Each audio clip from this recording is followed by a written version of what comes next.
네, 안녕하세요. 대형강입니다. 오늘은 2021년 5월 14일입니다. 입찰서 제출이 31일까지다 보니까 아직은 시간이 좀 남았죠. 그런데 중간에 변하는 것들이 없어야 될 텐데 에너지관리공단에서 기준이 바뀌면 사실 입찰에 참여하시는 분들은 어려움이 있을 수가 있죠. 기준이 이렇게 왔다 저렇게 갔다 하면 안 되다 보니까. 그래서 우리가 사전에 예측 가능한 제도를 만들자. 예측 가능하도록 정책이 어떻게 변경되는지 미리미리 좀 예측이 가능할 수 있도록 알려줘라라는 얘기들을 되게 많이 하는데 이번에도 그렇습니다. 갑자기 오늘 카페에 올라온 글 중에 어, 자금 조달 계획에 대해서 제가 지난주에 유튜브 영상을 준비하면서 이렇게 말씀을 드렸습니다. 자금 조달 계획은 건설 당시에 자금 조달 일정을 또는 건설 당시에 자금 조달 계획을 첨부하는 거다 보니까 그때 당시에 자금 증빙을 첨부를 해드려야 됩니다 라고 말씀을 드렸더니 오늘 이제 카페에 올라온 글이 기존 발전소의 자금 조달 기준이 아니라 지금 시점에 현재 시점으로 변경되었다고 합니다 라고 카페에 올라왔는데 제가 이걸 보고 에너지관리공단에 다시 확인을 했습니다. 그런데 에너지관리공단에서 말씀하시는 건 전기사업 허가를 받고 지금 현재까지의 기간 안에 들어오는 자기자본 증빙을 전부 다 인정을 해주겠다라고 얘기를 합니다. 저희가 처음에 이거 기준이 바뀔 때부터 이런 얘기들을 되게 많이 했었죠. 자금 증빙은 이게 객관적으로 증명하기가 되게 어려운데 이걸 어떻게 하려고 그러지? 이런 얘기들을 했지 않습니까? 제가 예년에 입찰 준비를 하면서도 평가 점수가 조금 더 객관적으로 바뀌어야 한다. 어떻게 되는 것들이 조금 더 체계적으로 바뀌어야 된다라고 얘기를 했고 이번 입찰에 나오는 것도 이런 문제가 생길 것 같다라고 얘기를 했는데 입찰 중간에 이렇게 바뀌는 것들이 제대로 공지가 안 되면 사업자들은 혼란을 겪을 수가 있습니다. 그러다 보니 애매하게 들어오는 것들, 에너지관리공단에서 잘못했다면 그분들은 전부 다 최고점을 받을 수 있어야 되겠죠. 그리고 입찰에 참여하시는 분들도 최고점을 받을 수 있도록 노력을 해야 됩니다. 그러지 않고서 근거를 하나도 맞추지 않은 상태에서 내가 최고점을 못 받았다라고 항의를 하면 사실은 그것도 조금 문제가 있겠죠. 이번 주에는 말씀드릴 게 좀 짧게 끝날 것 같은데 그래서 입찰 내역은 미리미리 준비를 하시고 어제 그저께는 또 연락을 오셨던 분들 중에 입찰서를 개인적으로 준비를 하시면 되지요 라고 말씀을 드렸더니 나는 PDF를 만들 줄을 모른다 라고 말씀을 하시는 분이 또 계셨습니다. PDF 파일 변환을 어떻게 해? 이게 뭐 한글 파일인데 라고 말씀을 하셔서 PDF 파일은 전부 다 저한테 파일이나 메일, 이메일이나 팩스 아니면 뭐 또 카카오톡이나 이런 것들로 보내주시면 제가 변환을 해서 보내드린다라고 공지를 해놨고 그래서 지금 파일이 들어오는 것들을 제가 다 계속 수시로 변경을 해드리고 있고요. 그러다 보니 입찰 내역서는 스스로 다 작성을 하실 수 있는 부분이고 혹시나 모르시는 내용들만 같이 협의를 해서 진행하면 좋지 않을까라고 말씀을 드렸습니다. 그리고 카페에 솔라플래너라는 회원님께서 올려주신 내용도 같이 한번 살펴보려고 합니다. 고정가격 계약 입찰에 혼동을 주는 사항에 대해서 정리를 좀 해주셨는데요. 한국형 FIT 이격거리에 대해서 이격거리와 관계없이 한국형 FIT는 적용을 받습니다. 단지 이격거리 250m 미만일 땐 복합가중치를 적용을 합니다. 그렇게 되면 가중치가 전부 다 1.1, 1.1, 1.2 또는 1.5, 1.5는 괜찮으니까요. 1.2가 아니라 두 개가 있다면 1.1로 받는 거겠죠. 복합가중치를 받으니까 이 부분은 한 번 더 챙겨보셔야 할 것 같고요. 입찰 당시 제시한 모듈을 타사 제품으로 변경이 가능하다라고 합니다. 탄소 배출량이 같거나 작은 모듈로 변경이 가능합니다. 여기서 탄소 배출량 인정 기준은 모듈 사양서에 표기된 탄소 배출량이 아니라 등급을 말합니다. 당연히 상위 등급으로 변경은 가능하지만 낙찰 금액이 변경되지는 않습니다. 라고 이야기를 해주시는데 지금 제일 큰 문제가 되는 것들이 신규 시장에서 2등급, 3등급 제품들입니다. 1등급이랑 무려 6점의 차이가 나죠. 금액 차이가 너무 많이 납니다. 입찰 금액 차이가. 그래서 저희가 기존 시장 같은 경우는 사실은 입찰 금액 차이가 별로 안 나요. 15점을 받을 수 있냐 아니면 13점을 받느냐 정도의 차이거든요. 기껏해야. 그래봐야 16만원이 15만 6천원 되는 거니다 보니까 3,800원 밖에 차이가 안 납니다. 물론 13만원과 13만 3,800원은 차이가 클 수도 있겠죠. 그런데 6점의 차이는 너무 크죠. 왜냐하면 14만 원 9천 원을 받을 수 있느냐 13만 7천 원을 받을 수 있느냐의 차이가 돼버리다 보니까, 그래서 사실은 이쪽 구간들의 고민이 제일 많으실 것 같고, 작년에 사실은 저희도 준비했던 것들 중에 100에서 500% 구간이 너무 많이 떨어져서 고민이 많은데, 입찰에 대해서 금액에 대해서는 제가 말씀을 참 아끼려고 하지만,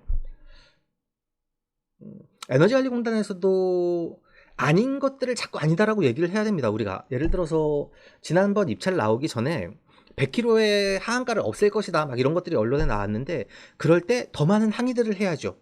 저 같은 사람도 떠들고, 여러분들도 카페에 들어오셔서 사람들이 많이 들어가는 데 가서 이건 잘못됐다라고 계속 얘기를 해줘야 됩니다. 그래야 올바른 방향으로 발전돼 나갈 수가 있습니다. 입찰을 하는데 1등급과 2등급 차이가 이렇게 날 이유가 왜 있냐, 이건 너무나 터무니없는 짓이다 라는 이야기들을 강력하게 얘기를 해야 바뀔 수가 있습니다. 그러지 않고 아무도 얘기를 하지 않는다면 바뀔 수가 없어요. 사실은 ESS도 마찬가지인데, 이번에 단독 입찰을 해서 기존 사업자들이 기존 자기거래 계약이 되어 있고 추가 ESS를 한 것에 대해서 이번에 입찰이 들어가는데, ESS 사업자분들도 되게 힘든 분들 많으시거든요. 사실은 2016년 17년에 발전소를 준공해 놨다가 17년 18년 19년에 수익성이 너무 떨어지다 보니까, 이렇게 되면 우리가 야간 발전 제도가 있다 보니까 가중치를 5를 받아서 ESS를 할 수 있어 라고 영업사원들이 엄청나게 돌아다녔죠. 수익이 될 거라고. 그런데 실질적으로 수익이 안 됐지 않습니까? 그럼 이분들에 대한 구제안이 나오든지 계획안이 있어야 되는데, 사실은 그런 게 별로 없어요. 그래서 너무나 힘든 분들이 많으시고, 지금 입찰 내역서는 준비를 다 하고 계시죠. 입찰 내역서는 준비를 하고 계시는데 입찰 기간이 너무 깁니다. 너무 길어서 잘못됐다기보다는 너무 긴 덕분에 우리가 선정 발표일도 늦어지고 뒤로 계속 밀리는 경향들이 있죠. 답답합니다. 그러면서도 완벽하게 준비가 안 되었다라고 생각이 되고, 그러면 우리 이제 입찰 내역서는 다 써놓으시고 한번 리뷰를 해보면 되는데, 입찰 금액들이 문제인데 제가 이걸 되게 장황하게 적어놨지만 되게 심플하게 보실 수가 있으세요. 어떻게 보면, 야, 우리가 그러면 예를 들어서 기존 입찰 시장에서 만점을 받는 사람들이, 15점을 받는 사람들이 예를 들어서, 너무 내려가면 안 되겠죠? 15만 8천 원을 쓴다더라. 그러면 나는 15점 만점을 못 받고 내가 계산을 해봤더니 나는 점수가 13.5점이 될 것 같다 라고 생각을 한다면, 중복되는 금액 15만 8천 원과 13만 5천 원의 15점에서 15만 8천 원에 선정될 수 있는 사람이 그 금액을 15만 8천 원에 썼을 때 나는 얼마를 써야 되냐 라고 계산을 하신다면 답이 간단하게 나오죠. 제가 그래서 금액들을 밑에 것까지 전부 다 긁어놨는데요.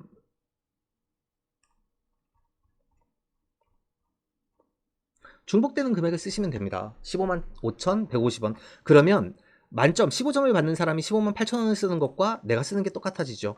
이것도 제가 주소를 오픈을 해드렸습니다. 유튜브 우리 영상에 보시면 개발 평가 점수 분석 참여 글이 있는데, 여기 보시면 아래쪽에 제가 주소를 넣어놨어요. 그래서 이것도 보내드릴 거고, 우리 관련된 자료들 있는 것들을 제가 영상 밑 하단으로 계속 주소를 계속 다 리뷰를 해 놓을 겁니다. 그리고 참고하실 만한 자료들도 다 볼 거다 보니까 그것들을 조금 참고해 보시면 좋을 테고, 당연히 이 엑셀 장표도 공개를 해놨다 보니 내가 들어갈 수 있는 금액들이 어느 정도인지 조금 파악해 보시는 게 좋다. 그리고 또 한 가지는,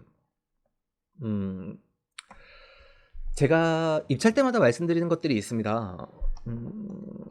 당연히 경쟁률도 중요하고 입찰 물량들이 어떻게 나오는지도 중요합니다. 그런데 우리가 알아야 될 것들은 정책의 최종 목적이 무엇이냐, 정책이 무엇을 향해 달려가고 있느냐, 정책과 제도는 RPS 제도가 입찰 계획도 계속 변경이 돼가고 있지 않습니까? 그럼 무슨 기준을 가지고 어떤 목적을 가지고 가는지를 다시 한번 찾아보시라고 얘기를 되게 많이 드립니다. 우리가 경쟁률이 2대1이 되는지 3대1이 되는지 5대1이 되는지는 매우 중요한 사항입니다. 그렇지만 우리가 선정되는 것들은 사실 저 사람보다 내가 많이 썼는지 적게 썼는지에 따라서 달라지는 거거든요. 그런 경쟁으로 금액을 낮추려는, 장기적으로 그리드 패리티를 향해 가려는 목적들이 있는 거다 보니까 제도가 이렇게 바뀌었고 왜 바뀌었는지, 그래서 내가 이번에 입찰에 선정이 되어야 되는지는 조금 개개인이 냉정하게 판단해 보실 필요가 있다라고 생각을 합니다. 이 금액이 맞다, 이 금액이 100%다라고 얘기할 수 있는 사람은 아무도 없는 거예요. 그렇다고 해서 금액을 더 낮게 쓰라고 하고 얘기를 할 수도 없는 거죠. 우리가 그걸 책임질 수 있는 부분이 아니다 보니까 사업자분께서 어느 금액으로 어떻게 써야 되는지, 내가 선정을 할 수 있는지 조금 더 시장을 냉정하게 바라보시고, 내가 지금까지 가져왔던 매출이 얼마고 내가 투자비가 얼마고 앞으로 어느 정도의 수익률이 예측이 되는지를 조금 객관적으로 사실적으로 파악해 보시는 게 좋을 것 같습니다. 누구의 얘기를 듣는 게 사실은 도움이 안 될 경우도 더 많다라고 저는 생각을 하거든요. 누가 이야기를 해준다고 그게 정답은 아니니까. 제가 여러분들에게 얘기를 드린다고 그게 정답이 될 수는 없습니다. 그렇다 보니 언제나 입찰은 조심스럽고, 그 조심스러움 속에서 이번 입찰이 지금 14일밖에 안 됐는데 입찰 마감이 보름이 더 남았죠. 바뀌는 게 없어야 되는데 지금처럼 제도가 또 바뀐다래고 에너지관리공단에서 이것도 돼요 저것도 돼요 기준이 바뀐다라면 사업자들은 더 혼선을 겪을 수밖에 없습니다. 의견은 더 다양하게 이야기를 해주십시오. 그리고 토론은 더 많아져야 됩니다. 그것들이 모여서 올바른 정책을 만들어 가는데 아무래도 조금이라도 더 기여를 할 수 있지 않을까라고 생각이 됩니다. 별로 영양가 없는 이야기가 됐을지도 모르겠지만 좋은 제도를 만들어가고 올바른 성장을 위해서 우리 같은 사람들이 한마디 하는 것도 조금씩이라도 도움이 될 수 있도록 기여하는 바가 있기를 바랍니다. 입찰 준비 잘 하시고요. 입찰 내역서 다 써놓으시고 다시 한번 끝에서 리뷰 한번 해보는 것들 잊지 않으셨으면 좋겠습니다. 다음 주에도 유익한 영상으로 인사드릴 수 있도록 하겠습니다. 감사합니다. 가짜 뉴스와 잘못된 정보들이 넘쳐나고 있습니다. 스팸과 사기꾼 예방을 위해서 참여가 필요합니다. 첫 번째, 3개의 점을 눌러주세요. 두 번째, 신고를 클릭해주세요. 세 번째, 스팸 또는 오해 소지가 있는 컨텐츠를 선택하세요. 네 번째, 대량 광고 또는 사용자를 현혹하는 컨텐츠를 클릭하세요. 다섯 번째, 싫어요를 눌러주세요.